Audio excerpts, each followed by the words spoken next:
Warning: the following video contains explicit language which may be offensive to some viewers or inappropriate for children. The content within this video is intended for mature audiences only.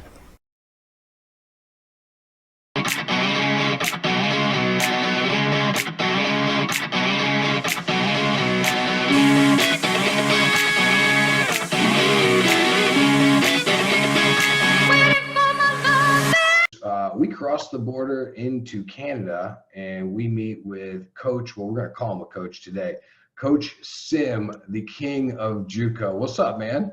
What's going on, man? What's going on? So you're more of a life coach than a baseball coach. I'm not a coach. I don't know what the fuck I'm doing here, but I mean, we'll go for it. Fuck it. All right. Well, you call yourself washed up on your Twitter. It's washed up Korean Canadian minor league ball player. So where did you play professionally? I played with San Francisco Giants. I was in their minor league system for 6 years. I got drafted as a catcher, and then I pitched for the last year and a half or so of my career. So, but yeah, I just call myself washed up because to me, like everyone that's not playing anymore, you're fucking washed up, you know. So that's why I say it. But yeah, I kind of done everything, you know. Like I've pitched, I've caught. Came from, you know, I immigrated from other countries and shit like that. So, I mean, I got a pretty fucked up story to share, so. Well, I'm going to guess that story started at a JUCO level, right? So take me through that, why, you know, because obviously you have a serious love for junior college. So where did that journey start and how did it get you to where you were? So like, I'm from a small town in Canada. And then I'm from around British Columbia, like around Vancouver area. But again, I played ball when I was like 12, 13, 14 years ago in high school, right? So when I was doing that, it was super small. Plus in Canada, you don't really get looked at or whatnot. So like I was going into my senior year, I didn't know where I was going. You know, like I got no offers or no shit like that. Or there's some couple like Canadian schools, but I want to go down the south to see like how far I could make it. Right, so I was like, hey, I just want to go down south and I want to see how far I can make it or whatnot. And May of my senior year, I finally got an offer from my coach from my JUCO, which is Kobe Community College in Kansas. The assistant coach drove like 30 hours to watch me play. He offered me like full ride right away. I fucking signed it that second. I'm like, yeah, I'm going. You know, so I was like, Kobe, is that someone's name? I was like, dude, I don't care. Just give me the fucking, you know, I'm in. Let's do it. You know? So yeah, and then he heard about me because my assistant coach was from Canada, and his brother saw me playing up in we had a little tournament or whatever, and he saw me playing, so he called him. He drove 30 hours because the head coach later on told me they already had a catcher that was like committed and all that, and he backed out the last minute. So they were looking for a catcher last minute, and then they ended up, you know, finding me, right? So it ended up working well for both of us. So. And then you said you went to University of South Florida? I did, yeah. I went there for a year. I got drafted as a junior. So all that's great, but how did you become the official Twitter king of JUCO?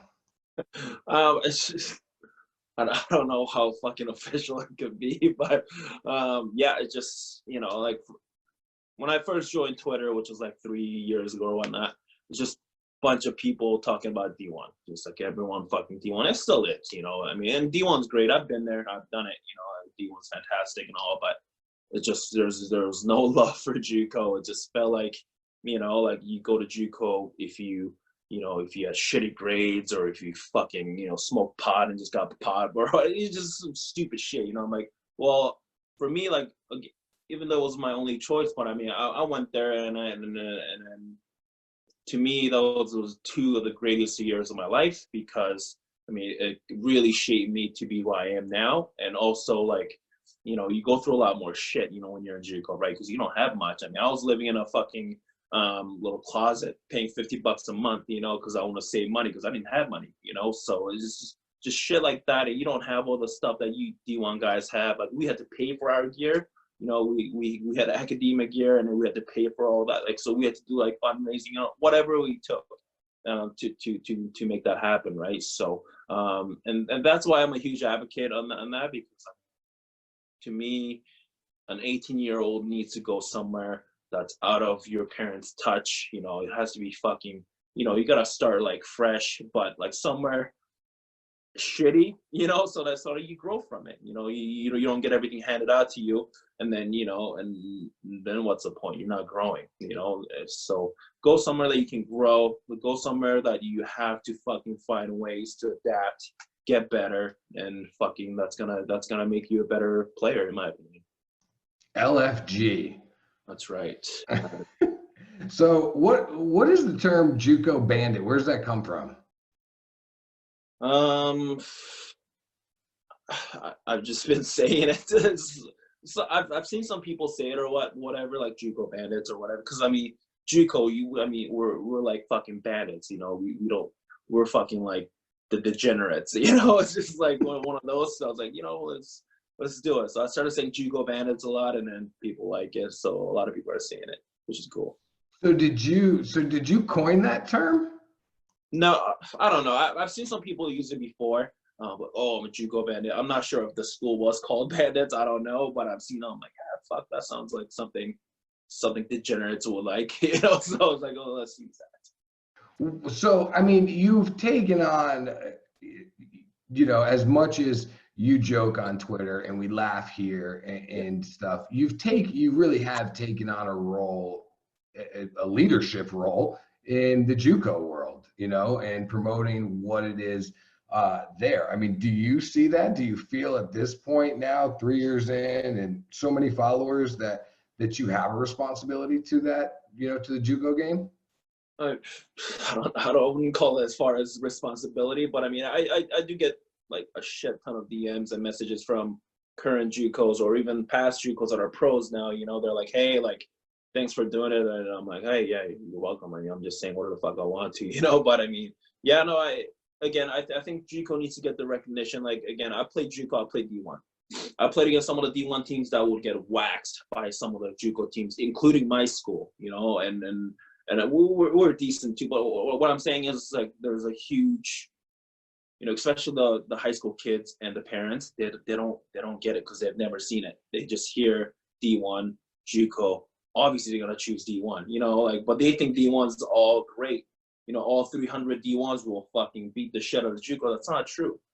Top 25 JUCO, top 15 JUCOs will play competitively with top, I think, top 30 D1s. You know, like some of the JUCO players you see, I mean, like San Jac University, like Central Florida, those schools are fucking good, man. They got like 6, 7, 8 dudes getting drafted every single year, you know? So yeah, talent is there. You know, a lot of people don't see it, but I mean, you know, that's why I'm trying to advocate a little more.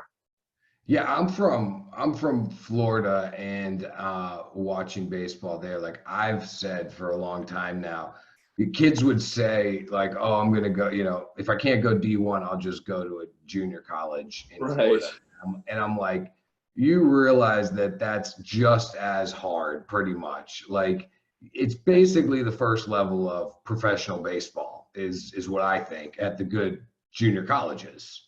That's what kids don't get it. They think it's so easy. Like, same thing happened to me. I'm not gonna lie, dude. Like, I went to a fucking junior college bump up nowhere in Kansas. You know, I was like, dude, like, fuck, I'm just gonna go ball out and then, you know, move on to D1 or whatever. You know, first year I was there, the fall ball. Like, I was playing, or my first fall ball game. I was like, dude, fuck, I might not play. You know, I was just like, doesn't matter if I got full ride or not. Like, if I play like this, I'm probably not gonna play like when the season starts, right? So after that, I was like, dude, fuck this. I'll work my dick off. You know, it's like just working and try to get better, because I knew as soon as I went there, I mean, you see the competition and you're like, fuck, you know, it's not a joke, you know. So you gotta bust your ass and try to move on, and that's why I see a lot of kids. I mean, I coached for five years in the off season at home, and the kids will sign JUCO, or they're like, oh, especially in Canada, they're really not knowledgeable in what schools and whatnot. They're like, oh, you know, I want to go to ASU. Motherfucker, you're not going to ASU. Like, get the fuck out of here with that. Are you kidding me? Like, shit, no. You're not a first rounder. You're a nobody. Like, you should go to JUCO. Anyways, kids sign JUCO, like, oh, I'm just going to JUCO. And then they go in the fucking, you know, 10 days in fall ball, they come home. They never go back. You know, like, you guys are fucking pussies. You know, you got to man the fuck up and just just do it, man, you know. But again, that a lot of people don't know how hard it is, you know, the competition you actually see, it's no joke, man. You, aside from the taking a stand for the JUCO stuff, I've seen recently you putting out stuff, taking a stand for minor leaguers. You know, what is it about that you feel compelled to have a voice there or try to get a message out? Again, that's the same thing. Like nobody knew, like people knew, oh, minor leagues, you don't get paid much or whatever, but they had no fucking idea.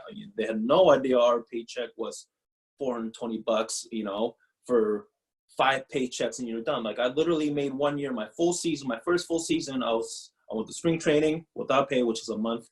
Extended camp, I got stuck in extended camp after that, which was 2.5 months without pay other than meal money. And the season started, which is AZL, which was a rookie ball. I was there for 2.5 months, so I got paid 5 times, right, of $400 whatever dollars. So, you know, that's like $2,500, you know, like, and that's it. And I went back for instructional camp as well for a month, didn't get paid. So like, people don't know, like I literally made $2,500 playing professional baseball for the entire year, you know, while I'm, you know, I was like, come on, like, dude, like, I signed for 15,000. I'll put it out there all the time. Like, I was drafted 27th round, which wasn't bad. Like, I mean, I'm in the middle of the pack. Signed for 15K, which is not terrible at all. You know, I ran through that in like 2 years. You know, it's just like you can't survive from that. You know, you just gotta. And I work every offseason giving lessons and stuff like that. But it's also tough because you still gotta train too. You know, I'm training all day and lifting, you know, hitting, catching, or whatever. You know, so. I think a lot more people are more aware now with all these writers doing a really good job of like sharing, you know, our stories, and because they have the platform to do it, right? So, but I'm just trying to do my part and just like, hey, like these guys are fucking struggling, they need some help, you know. And I've started some GoFundMe pages and stuff like that, which I ended up giving all the money to, and it's again, it's not gonna change their lives, but it's just a little breathing room, right? Like, hey, like, fuck, here's a little bit so that you can go out and get a guac on a fucking Chipotle, you know what I'm saying, kind of thing. Get the extra side of guac with it. So I want to move to some of your Twitter stuff. I find it one of the best follows out there. You made some comment last week that I would love to have shared or retweeted, but I felt like I couldn't. Yet at the same time, I'm going to put this interview. A lot out. of my tweets are like that, yeah. Yeah. They send me all the time, like, hey, like I want to retweet it, but you know, either my parents are watching or my players are watching, so I can't. I'm like, well, yeah, that's me. Well, at least on this, I could put a parental advisory beforehand. So you put something out there about background music in recruiting videos, which is hilarious. And it's something, honestly, as a recruiter, like at first I did background music, and then I quickly realized like that's, as you would say, what it is.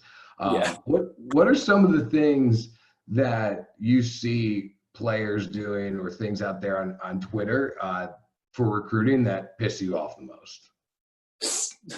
I saw one video. I'm not gonna mention no fucking names or nothing. You know, I saw one video. This kid was like, he was just like getting ground balls and shit like that. But it was shot in this like, you know, this nice camera with like 4K or whatever.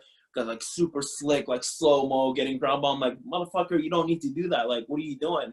Background music was obviously like some Drake music, just something like, just totally unnecessary. I'm like, dude, what the fuck are you doing? And at the end, he just got those like the announcement thing. Like, he literally takes his like jersey off or whatever. He was wearing like a hoodie, took the hoodie off. Well, oh, I'm coming to this school. What? I'm like, dude, this is not football, man. Like, I mean, even football, to me, I think that's getting really bad. But it's just like, dude, like, you don't fucking do that.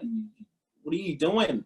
Like, your video should include you throwing a baseball. It should show velocity. Should show some Soto data if you got it. If you like to share, you know, and you know, like your game footages, and just no background music. Coaches don't need that. They don't give a fuck.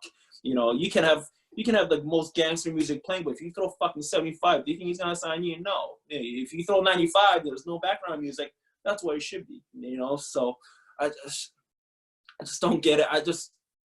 I'm not saying it in like a bad way, because I know the kids just don't get it. Some kids, right? A lot of them have feel. I'm not gonna lie, but just like, dude, there's some of these kids just have no clue. You know, I'm just like, dude, just fucking stop. It's just like, I saw one that was took footage with a drone. It took regular footage, and then it had a drone like 20 feet off the ground circling him. And just again, kids, some kid, I get it. You want to make it look cool and all, but I mean, you can make those for your Instagram videos, whatever, that's fine. Not a fucking college recruiting video. Like, I mean, right. What are you trying to do here? Are you trying to fucking impress them by your editing skills, or are you trying to impress them with your baseball skills? Like, fuck, man, shit. What about the kids that post blessed to receive an offer from? See, that's the thing. Like, I'm fine with you like committing somewhere. Like that's showing commitment. You should be proud of that, and I'm fine with that.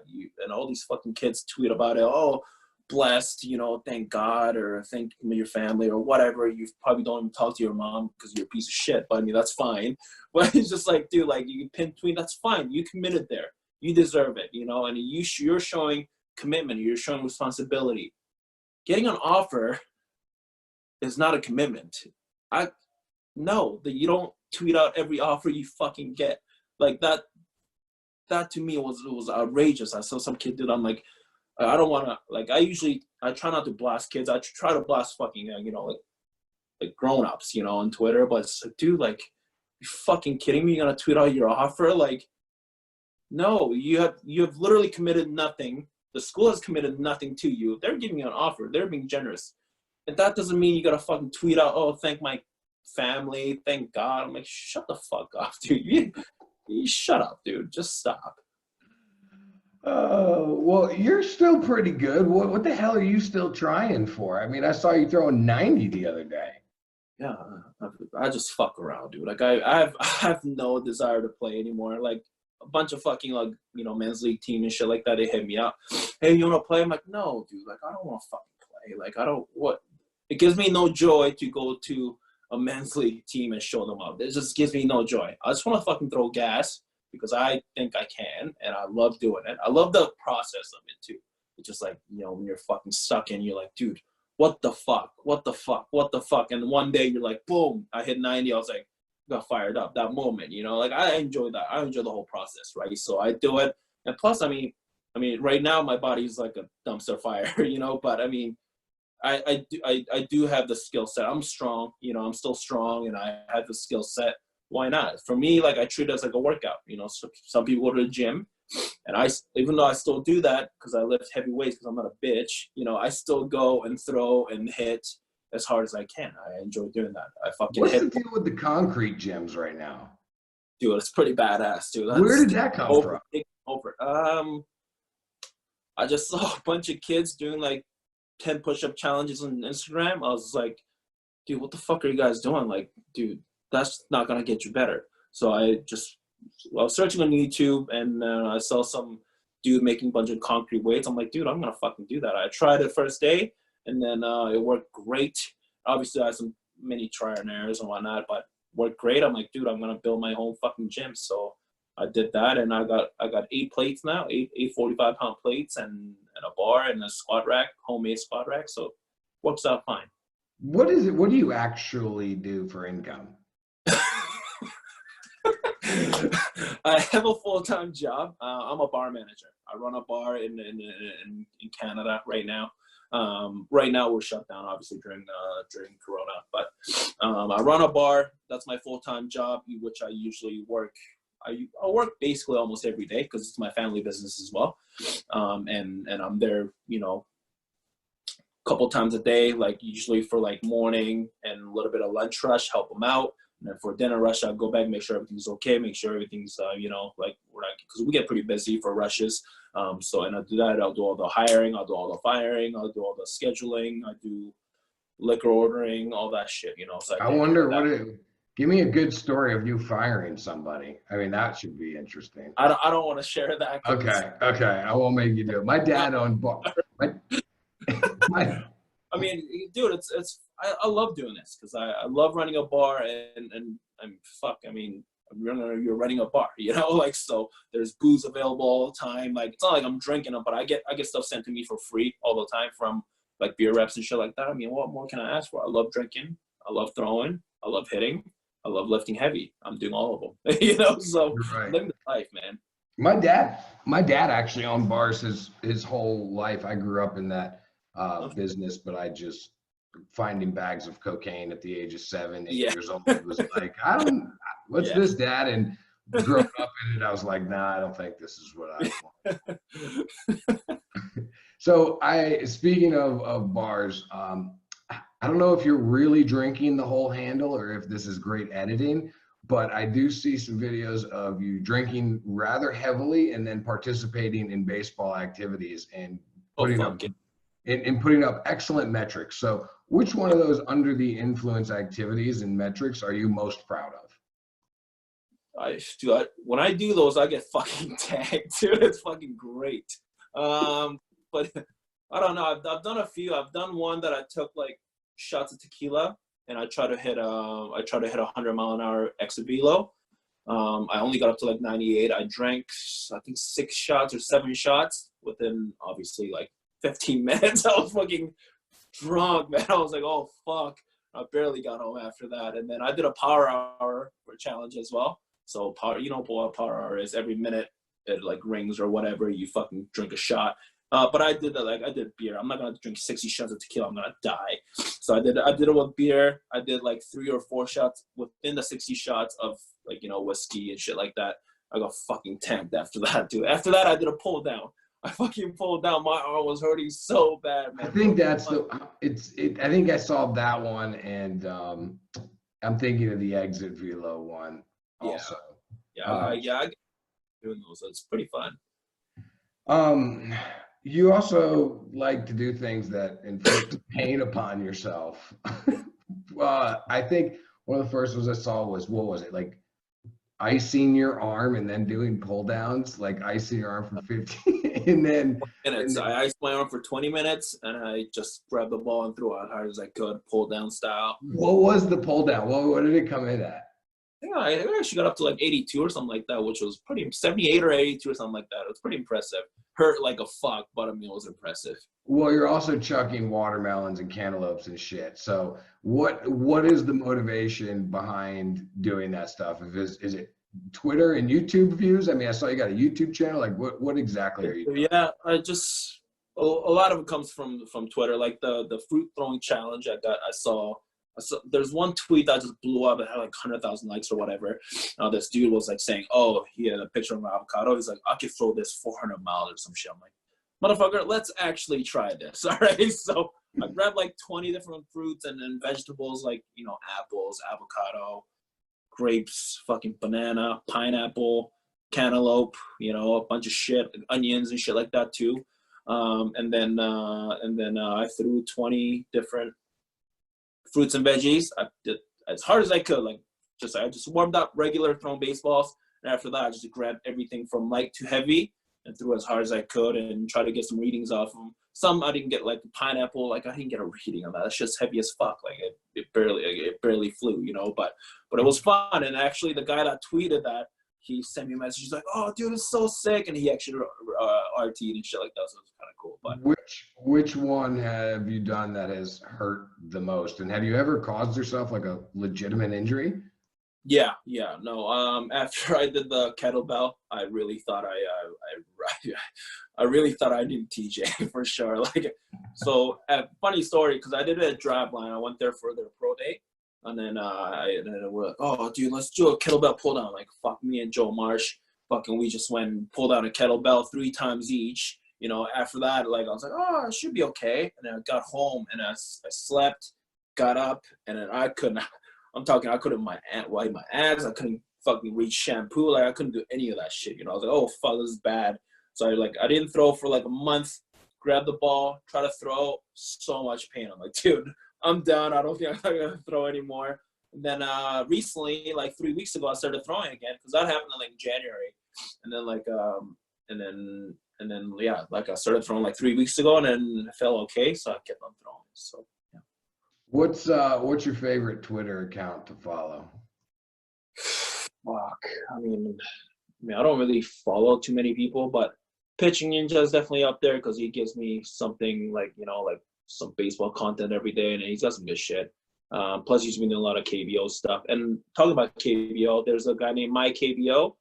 Everyone should follow because I mean he tweets out some good shit about KBO, Korean baseball, right? And right now, since there's no baseball here, and Korea is playing baseball a little bit at least, and I think they're starting their season soon.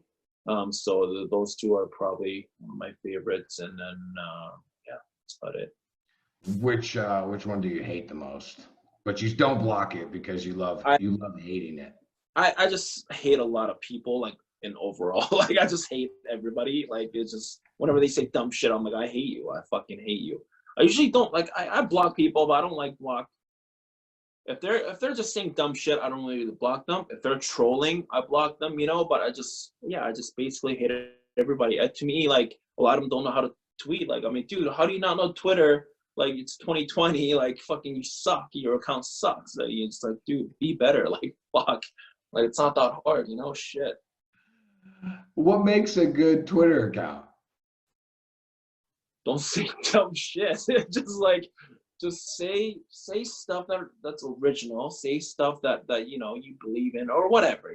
Could be dumb, I guess, but I don't know. Just I see so many shitty accounts ran by these 50-year-old men. I'm like, dude, like, what are you guys doing? Like, no, stop using so many emojis. Using emojis at fucking 50s makes me want to. I use a lot of emojis, but for marketing purposes, not because I like them. That's fair. I actually hate emojis, but I have realized for marketing purposes, as attention getters, they work. I get but that. I'm also in a business field where I need that. That I understand. Again, I understand 100%. Which is like, dude, if I see some kind of, like crying emoji, like 10 of them, I'm like, dude, you're 50. What the fuck are you doing? Like, stop. It's like, no offense to older people, because I like them, but it's just like some of them just have zero clue. And plus kids too. Like I said, those recruiting videos and shit like that. I'm like, dude, like I hate you. Like, don't make me hate you. Like, just stop. It's just like fucking stop this. All right. Last question for you. If you could go back, do the whole process over again, starting from getting out of high school through the pro career, how would it look? What would you have done different? I mean, I would have definitely chose JUCO, and I've said to my wife, I'm like, dude, like our kids are going to JUCO for sure. Like that for me, obviously we don't know that because I don't have kids or anything like that yet. But for me, definitely I'll go to JUCO for 2 years, and that really has changed my career, in my opinion, because I went from literally like knowing what even getting drafted. I didn't know what a scout was, because I'm from Korea. I immigrated to Canada when I was 13, right? And then I had no idea what the process was. But after going to JUCO, it kind of became a little more of a reality of like, hey, like if you get good, you can actually get paid to play baseball. And that was an actual possibility. That became a possibility for me in JUCO, right? And after that, I went to USF, and then I got exposure because I was in Tampa, Florida, right? There are a bunch of scouts there. So, but yeah, I really wouldn't do anything different. I think I played too many years in the minor leagues. Like I would have like just like retired a little bit earlier. Maybe that'd be nicer. So I could have saved up more money. Because I mean, it's not easy when you're 27. I hung my cleats up when I was 27. I had $500 in my bank account. Just like a really slow start compared to like, let's say my friends or whatnot. So it's a slow finish as well. Well, yeah, yeah. It's just like, fuck, what do? You're 27. I don't have a degree, I got my bachelor's, but like, it's like, dude, like, what am I gonna do, So, if I could go back, I'll probably just like, dude, fuck this. I'm done with pro ball at maybe age 25, 24, 25, so that I could have started doing this or making money a little bit sooner.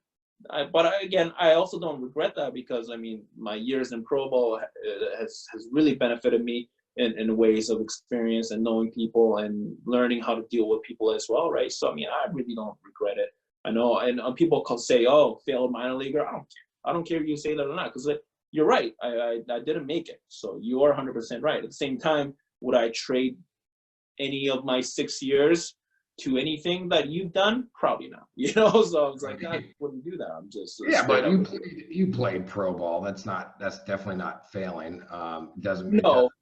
maybe it's not the most glorifying thing, but I think if you tell any kid that's a baseball player, hey, you're going to get to play pro ball and get a chance, they'd sign up immediately. 100%. So don't sell yourself short on that. So where do you go from here with this account, with this ambassador title of JUCO? like where do you see this going? I mean, dude, like if I'd have known where I was going, I wouldn't tweet half of my shit, because it's only ruining my fucking repertoire or whatever. But I don't give a fuck, you know. To me, like, I'm just gonna say whatever I want to. Like right now, I'm not really in the baseball world because I'm not working for a baseball company or anything like that. And I kind of enjoy doing that right now. But later on, who knows, it might change. But right now, I'm focused on my job, which I make decent money. You know, right now, not the case. But I mean, when it's regular, well, I will. You know, and then work hard, doing something I've never done before. I've always played baseball all my life for 20 years. You know, that's all I knew, right? And after that, I'm like, dude, bar managing I started as a bartender too. And it's just like, dude, like it was like a different business. You know, it is totally different ball game, right? So now I had to adapt to that. I had to learn all this shit. You know, like, I mean, fuck, all I played was baseball. I never hired or fired anybody, you know, but I had to learn from doing it. Now doing it for 3 years, I mean, I can do it better than I could before. You know, I've learned that way, right? So and I'm just gonna do me, man. I'm just gonna fucking say whatever the fuck I want to at whatever time I want to say. You know, it's like there's no filter there. I'm gonna keep throwing. My goal right now is to hit 95, right-handed. I recently started throwing left-handed as well. Why not? You know, so right. Well, I mean, whether people find what you say or how you carry yourself appropriately, like, who cares? That doesn't matter. In the end, and the truth of the matter is that whether you want to admit it or not, you have an influence in the game and on young guys coming up, and regardless of maybe the colorful language at times, you could tell that the passion that you have is real, and that the love you have for the game and for the JUCO route and for minor leaguers and what you're advocating for is very real. Would people appreciate you using more appropriate language? Sure, but you don't get many people that are passionate about these things. Right. Yeah. So, again, I first started doing Twitter because I want to say what I want to say. You know, because I saw a lot of, especially in the minor leagues, like you can't say what you want to say because you're very controlled by the organization. Like I still remember, like I was in a room with my buddy when I was still playing, and he tweeted out some shit or whatever, and the fucking personnel called him like literally a minute later, hey, take that shit down, you know, and they have so much control over you. You can't say the shit that you want to say sometimes, you know, and I'm not saying all of them are feeling like how I feel, you know, but I'm going to say whatever the fuck I want to and whenever I want to, you know, because I couldn't say the shit I could say now when I played either, you know, so right. That's where the fuck I want to. And I love JUCO, man. Again, if any kids are listening to this, man, fuck, take the JUCO route, man. It's gonna change your life. I've changed mine, you know, and it's changed for a few others as well. And a lot of people that haven't gone to JUCO, I've heard them talk shit, you know. But everyone that's been to JUCO, that took the JUCO route, I haven't heard them talk shit about JUCO yet, you know. So all the kids, even in guys in pro, like a bunch of fucking pro guys follow me, you know. A lot of them are JUCO bandits too, and then all of them are like, hey, like thanks for speaking up for JUCO, because a lot of people don't know.